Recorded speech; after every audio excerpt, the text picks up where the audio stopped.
The morning after my husband and I got married, the restaurant manager called me. We reviewed the security footage. You need to see it for yourself. Come alone and don't tell your husband anything. And before we continue, please tell me what country you're from and how old you are. Enjoy. The kitchen was quiet.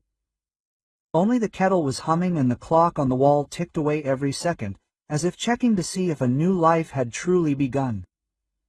Marina stood by the window and looked out at the yard. There was nothing special in the yard. A car, a bench, a playground, but the whole world seemed different to her. Yesterday she was just Marina Petrova, a nurse at the district clinic. Today, Marina Kozlova, a married woman. A new ring gleamed on her fingers, a ring that was still unfamiliar. The night had been short. They arrived late from the restaurant. Both were tired. Andrei almost immediately collapsed into bed, muttered something unintelligible about, "I'm tired, we'll talk tomorrow," and fell asleep. Marina fidgeted, remembering yesterday in pieces. The laughter, the music, the bright faces of the guests, the bouquets, the toasts. How her father wiped his eyes with a napkin so no one would notice. And how the groom disappeared unexpectedly several times. He was here, then there. She asked where he had been. He waved her off. Just with the organizers on business. Marina hadn't attached any significance to it then. Emotions, worries, fuss. Now it all came back at once. She sighed and picked up her phone. She wanted to look at the wedding photos, but at that moment the phone vibrated. The number was unfamiliar. Marina winced. It was too early to call anyone, but she answered anyway. "Hello, I'm listening." "Good morning. This is Marina Sergeyevna." The voice was male, calm, but there was a hint of tension in it. "Yes, it's me. Yevgeny, the manager of the Alii Perusa restaurant, is calling you. We had your wedding yesterday." Marina smiled immediately, although he couldn't see her. Yes, of course I remember. Your restaurant is wonderful." Everything was, she wanted to say, perfect, but for some reason the word didn't come. Yevgeny didn't accept the thanks. "Marina Sergeyevna, forgive me for disturbing you so early. I have, so to speak, a personal request for you. We need you to come to the restaurant." Right now, she was surprised. "What happened? We paid for everything, as far as I know. There were no complaints." "It's not about the payment," the administrator answered quietly. "We reviewed the CCTV footage this morning, as required by the rules, and there are points in it that concern you personally. I kindly ask you, come alone. And perhaps don't tell your husband anything yet." Marina felt a chill in her chest. "What's wrong with that?" Her voice trembled slightly. "It would be better if you saw it with your own eyes. I'm not allowed to repeat it over the phone. I'll be there all day. Come as soon as you can." He stated the time and said goodbye, not giving her time for further questions. Marina sat for a few seconds with the phone in her hands, staring into space. Her hands were shaking slightly. It felt like a heavy stone had settled inside her. "Come alone. Don't tell your husband anything." She stood up slowly and peered into the room. Andrei was lying on his side, turned toward the wall. The blanket had fallen to the floor. An empty bottle of painkillers lay on the nightstand. He had complained of a headache just yesterday. Marina got dressed, grabbed her bag, put her phone and keys in it, and quietly left, trying not to let the door creak. The taxi arrived quickly. From the outside, the restaurant seemed alien. During the day, it was just a glass and brick building, without music, without garlands, without laughter. At the entrance, workers were unloading boxes of groceries. Someone was washing the rug. A typical workday. The manager was waiting for her in the lobby. A short, neat man in a dark shirt with a tired but attentive gaze. "Marina Sergeyevna," he clarified. "Yes, you called." "Yes, let's go to the back office please. It's quiet there." Quote. They walked down the hallway past the kitchen, where the clatter of dishes and the smell of fried onions could already be heard. The small office contained a table, two chairs, and several monitors with blinking squares representing cameras. Yevgeny pointed to a chair. "Sit down." Marina sat down, feeling her legs buckle slightly. "I'm afraid to even ask." She tried to smile. The administrator sighed. He pressed a couple of buttons. A recording appeared on the screen. The hall, guests, waiters running, a young couple hovering. "It's the beginning of the evening," Yevgeny explained. "Everything is quiet here. I'll show you the moments you're talking about right away." He fast-forwarded. The time on the screen changed to 20:43. The camera was at the back entrance. The door swung open and Andrei stepped into the frame. He stood there, looked around, took out his phone, and wrote something. A minute later, a tall woman in a red dress approached him. Marina recognized her, a friend of the groom's friend, it seemed. She had appeared a couple of times yesterday, laughing loudly, clinging to men. Marina even thought then. Strange, but okay. In the video, the woman comes too close. Her hands automatically fall on Andrei's shoulders. He doesn't pull away, on the contrary, he embraces her and leans towards her. Their faces merge in a kiss. Marina felt as if someone had doused her back with cold water, but she remained silent. Only her fingers tightened on the handle of her bag. "Watch on," the administrator said quietly. The woman in red took a small white package from her bag and discreetly handed it to Andrei. He quickly hid it in his jacket pocket, looked around, and whispered something. The camera didn't record sound, but his gestures were clear. Then they walked together toward the service stairs. The administrator switched the camera. Now the hallway. Andrei and the woman disappear into a small room where the staff usually went. The door closes. "There are no cameras inside," Yevgeny explained. "This is a utility room." 5 minutes later, the door opens slightly. The woman adjusts her dress and hair. Andrei smiles. They exchange a few short words, then part ways. He to the hall, she to the restroom. Marina swallowed, her eyes stung, but she held on with all her might. "Maybe," she whispered. "It's just stupid. The video recording isn't everything." Quote. Yevgeny nodded.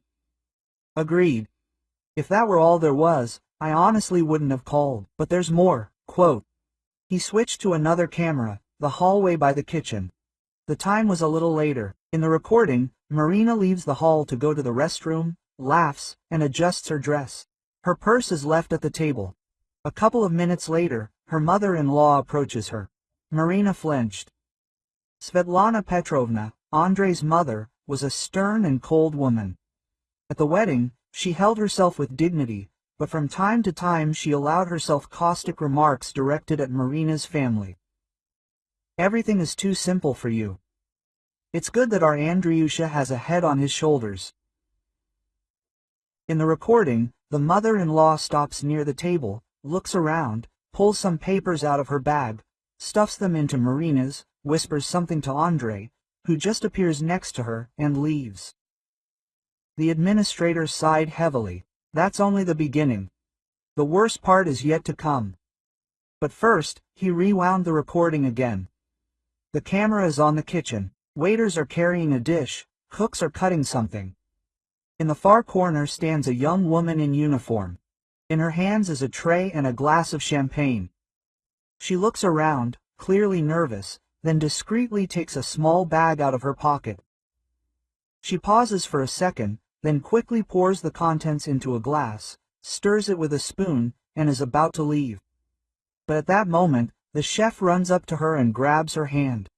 The recording shows them arguing. The chef takes the glass away and says something harsh. The girl blushes, waves her hands, and begins to almost cry. A minute later, Yevgeny, the administrator, and a couple of other employees run up to them. They lead the girl aside. Yevgeny paused the video. "That recording gave me no peace last night," he said honestly. "We immediately poured out the champagne. Naturally, nothing got into the room, but the situation itself, you understand?" Marina nodded slowly. Her heart was pounding so loudly that she barely heard his words. "What was that?" She asked almost in a whisper. We questioned the girl while she was still alive. She denied it at first, but then burst into tears. She said the bride's groom, your Andre, approached her and asked her to prepare a special glass for her, gave her a packet of powder, said it was just a strong sedative, so the bride wouldn't be nervous, promised a good tip.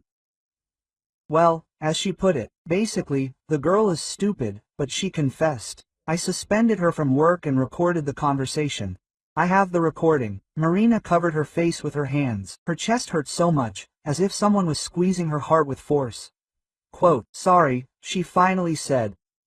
I need to come to my senses a little. The administrator nodded. Marina stood up. Her legs felt like cotton wool, but her voice sounded surprisingly calm. Quote, please make me a copy of all these fragments. I will, Yevgeny nodded. Give me half an hour. Quote. She went out into the hall and sat down on the sofa. Waiters were walking around. Someone was wiping down tables, decorating the hall for the next event. Life went on as usual, as if nothing special had happened. But everything inside her was falling apart. Marina couldn't go home right now. She left the restaurant, walked a little down the street and stopped at the park. Pensioners were sitting on a bench, discussing prices in the store. A boy was riding a scooter nearby. There were many simple and clear things in life, but her own life was no longer understandable. She took out her phone and dialed a familiar number. Lyosha, this is Marina. You can see me as soon as possible. Quote. There was surprise on the other end, then alarm. Of course, Marin, come over. I'm just in the office. Did something happen? Then everything is complicated there. Quote. Alexei was her cousin. They once lived together in the summer with their grandmother in the village, ran around the garden and they were fishing in the pond. Now Lesha was a lawyer. He worked in a small but respectable firm. Marina knew that if anyone could help her, it was him. The office was in an old building not far from the center. Marina climbed the steps and saw Alexei at the door. He was already waiting for her, peering warily into her face. How are you? He hugged her carefully. You're all white. It's normal, she sighed. It's not normal, of course, but I'm holding up. They sat down at the table.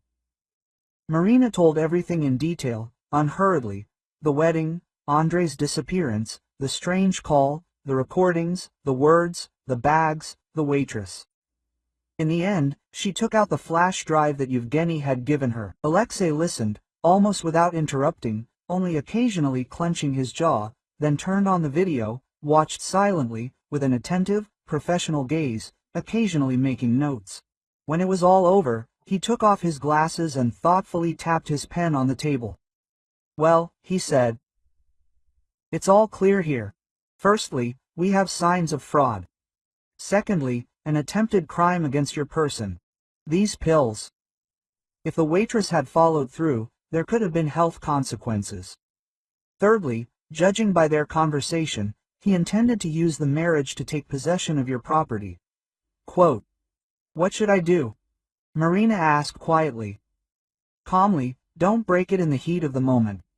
That's their trump card, emotions. You need to pull yourself together now and act carefully. Quote.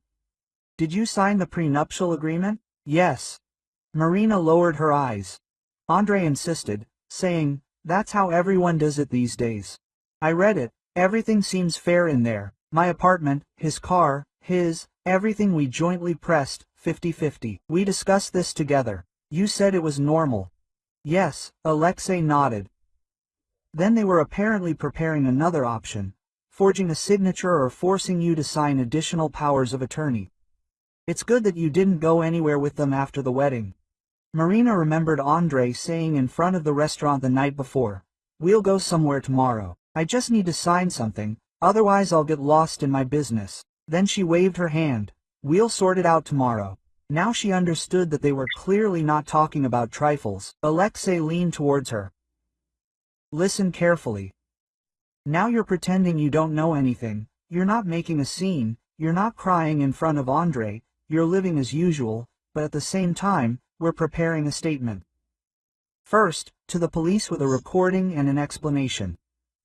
Second, to the court, if necessary, to have the marriage annulled as having been concluded under the influence of fraud. And third, letters to all the banks where you have accounts, banning any transactions under the power of attorney without your personal presence. Understood? Understood, she nodded. Are you sure this is possible? It is, he answered firmly. And it must be done. You have a rare chance not just to leave, but to leave correctly. Quote, not naked, like many others, but with what is rightfully yours. And Marin, he gently touched her hand. Don't blame yourself.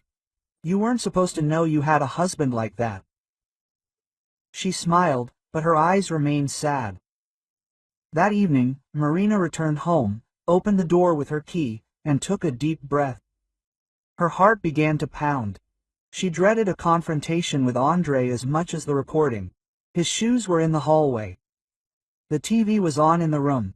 Andre was lying on the couch in sweatpants, flipping through channels. An empty pizza box and a can of beer lay on the table. He turned his head. Oh, she's here, he drawled.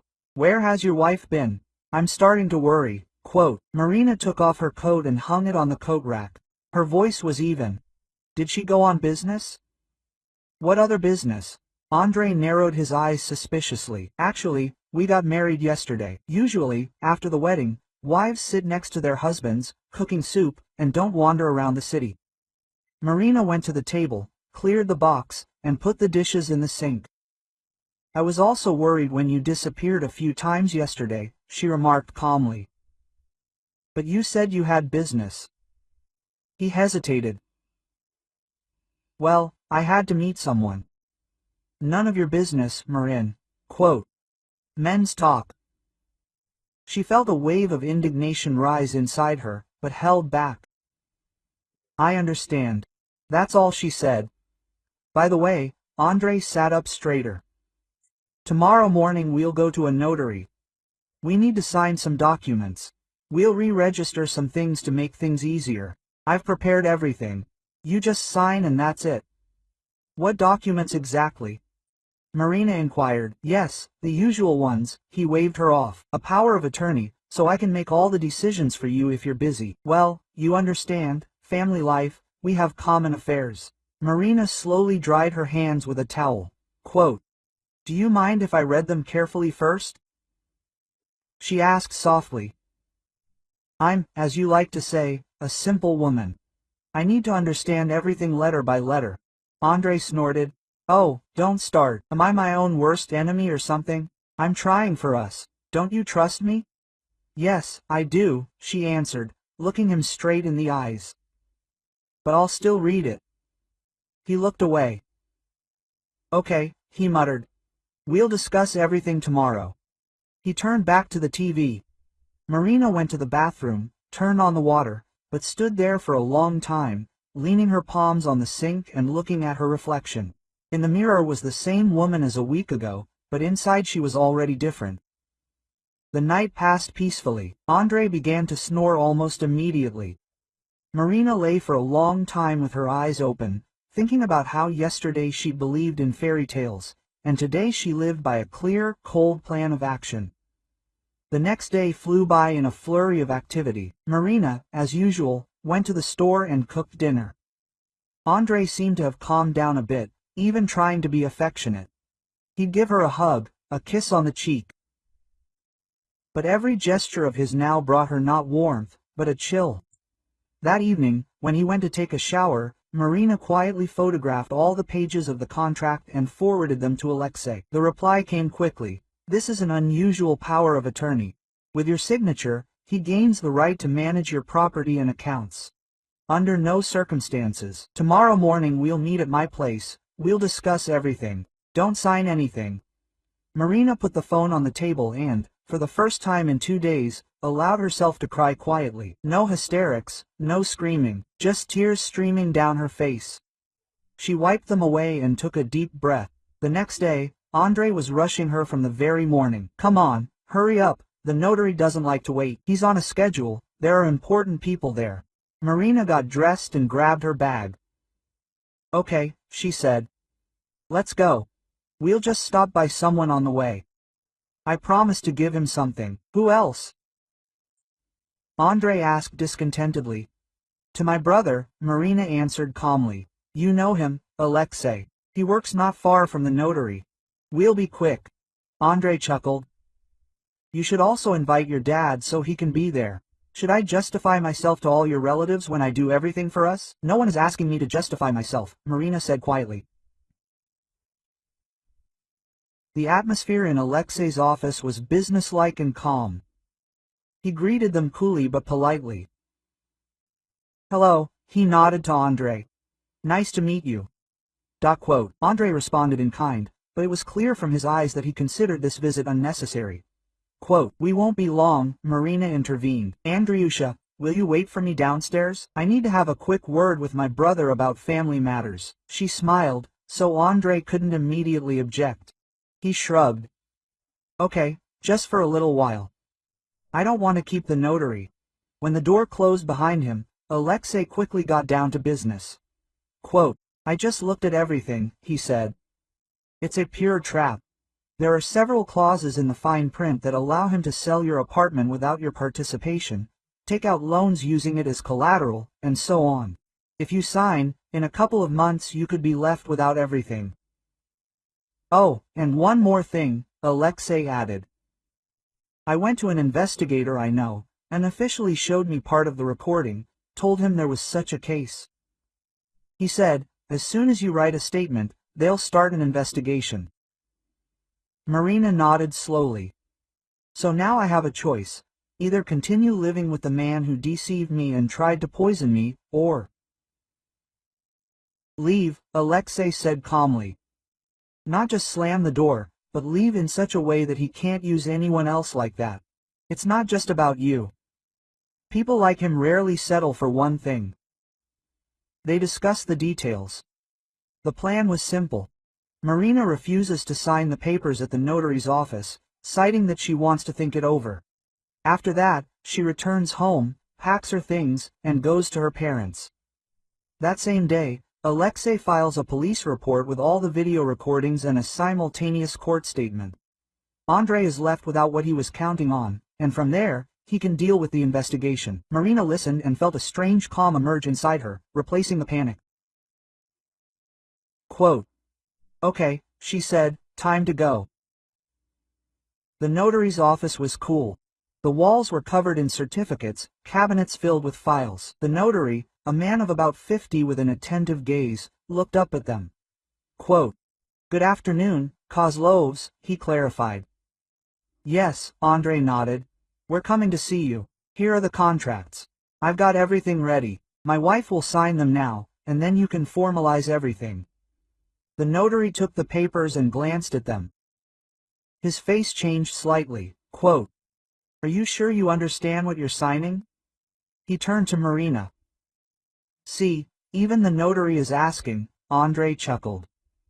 Tell him we've discussed everything. Marina looked from one to the other. Can I read some of the clauses out loud? She asked the notary more sternly than usual, so as to avoid any misunderstandings. He nodded. Of course, that's your right. Marina deliberately raised her voice a little higher so that everyone in the office could hear. Point such and such. The principal grants the attorney in fact the full right to dispose of the apartment belonging to the principal at such and such an address, including sale, lease, mortgage, exchange. She looked up. This is my apartment, which my grandmother left me. Andrei's face lengthened. Well, it's for convenience, he began to speak quickly. So that I can process everything if you're on shift, so as not to bother you. You yourself said that you don't have time to run around the authorities. Marina continued. Next point. The principal grants the attorney in fact the right to open and close bank accounts in the name of the principal, and manage funds. She fell silent. Very convenient, really. The notary adjusted his glasses. Usually such powers of attorney are drawn up for very close people with full confidence, but I have to make sure you sign this without pressure. Andrei was already boiling. Why are you getting into her head? This is our family life. We got married yesterday. I'm the husband, she's the wife. What's wrong with that? Marina put the papers on the table. You know, she said quietly, I don't think I'm ready to sign this now. We got married yesterday, and today, for the first time in a long time, I decided to think with my head. I need time, quote. Andre turned to her, his eyes flashing. What have you done? He hissed.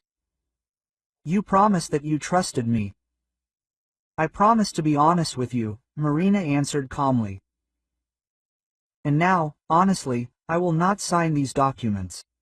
The notary carefully folded the sheets. In that case, we will not take any action, he said dryly. I have no right to draw up such powers of attorney without the voluntary consent of the principal. Andre jumped up. Who are you anyway? He shouted. I'm bringing money here, and you're ruining everything for me. Marina stood up. Andre, that's enough, she said firmly. We're done. She turned to the notary. Thank you, sorry for bothering you, quote. And she left the office without looking back. Andre jumped out after her. Are you going to dance to my tune? He growled, but more quietly, so that they wouldn't hear in the reception area. You think you're smart, we'll come home and talk. Marina stopped, turned to him, and looked at him for a long time. You'll come home alone, she said. And I'll go to my parents and my brother and whoever else handles such things. He blinked. What other things? Marina smiled wryly. With video recordings, Andriusha, where are you kissing another woman behind a restaurant? Where are you ordering the waitress to put powder in my glass? Where are you getting paid in the parking lot for what you're going to do to me and my property? Do you understand what I mean? He turned chalk white. For a second, he was speechless. What are you talking about? He breathed out. This is all nonsense, a montage. Have they tricked you? Quote. Marina sighed. You like to think everyone around you is stupid, she said. But this time you're wrong. I have friends, I have family, and I have eyes. I saw everything, so go where you were going, quote. And I'll go my way. She turned and walked towards the exit, leaving him standing in the hallway, his face twisted with anger. That same evening, Marina moved in with her parents. At first, her mother didn't understand anything and tried to question her, but seeing her daughter's eyes, she simply hugged her and said, You can tell me later. The main thing now is that you're home. Quote. Her father silently carried the suitcases out of the car, put them in the hallway, returned to the kitchen, and poured tea for everyone. Alive, thank God, was all he said. In the evening, Alexei arrived. Together they went to the police station, filed a report, attached the flash drive with the recordings, Yevgeny's explanation, and the waitress's contact information. The investigator listened attentively, nodded, and asked clarifying questions. We'll check, he promised at the end. What you showed us is serious. And yes, he turned to Marina. It's good you didn't sign anything. The next few days were difficult. At first, Andre bombarded Marina with calls and messages, ranging from pleading to threatening. One day he'd write, Marisha, I'll explain everything. Give me a chance. The next, in an hour. Will you regret getting involved with the cops? She didn't reply to a single message. She forwarded all the screenshots to Alexei. The investigation dragged on for weeks. Marina went to interrogations, telling everything as it happened. The waitress was found. She cried, repented, and confirmed his words. Yevgeny, the administrator, gave an official statement and provided the original security camera footage stored on the restaurant's server. Several months later, the court declared the marriage between Marina and Andre invalid as having been concluded under duress. An attempt to seize her property was proven. The investigation into the powder didn't manage to bring the case to a serious charge. No actual poisoning occurred, but the incident was still considered an aggravating circumstance. Andre received a suspended sentence, a large fine, and a reputation damaged for years to come. He was forced to resign. The company's management didn't want to get involved with a man who was the focus of such a criminal case. Marina, meanwhile, kept her apartment, her savings, and, most importantly, her peace of mind. She returned to work at the clinic, began spending more time with her parents, and occasionally went to their dacha with them. Little by little, life returned to normal. Sometimes in the evening, as the day drew to a close, she recalled the call from that morning. We reviewed the security camera footage. You need to see this for yourself. Come alone and don't tell your husband anything.